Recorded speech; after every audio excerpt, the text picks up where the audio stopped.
The machines only care about the code. What is the biggest problem with artificial intelligence and the machines? No, I was saying that the machines read the code, not the image, and they communicate among themselves for surveillance, for things of that nature.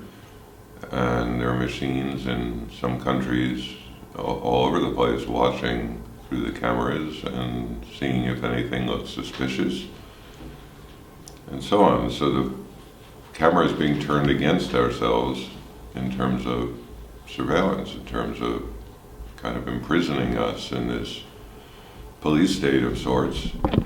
And we somehow neglect, we don't think about those machines. It's a point that Trevor Paglen made.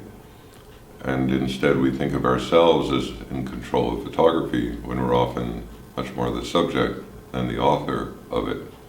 In other words, we think of ourselves as the photographers, but we're being photographed, by machines in the street, by, in many different ways. And as cameras get smaller and more omnipresent, it becomes more of a problem to live anonymously, to live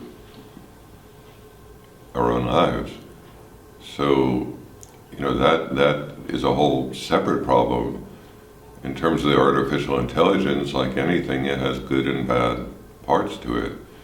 And, what I was raising yesterday was the issue of creativity, for example, that you could write algorithms that make paintings or photographs or music. And I was asking, what does a human bring to it that an algorithm doesn't bring to it?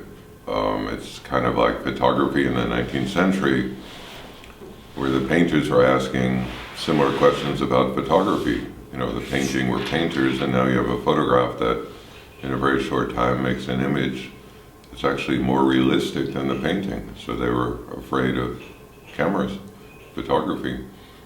And instead, painting then enlarged, became more exciting, as I said yesterday, with Impressionism and Cubism and Pointillism and all that. It didn't just have to be representational. So I'm suggesting that photography itself is going to expand with artificial intelligence doing what it does, and the arts in general can expand because artificial intelligence could do certain things faster and better than humans can do. So then what do humans do?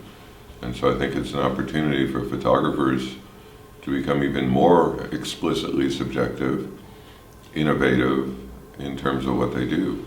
So it's both an enormous challenge and opportunity at the same time.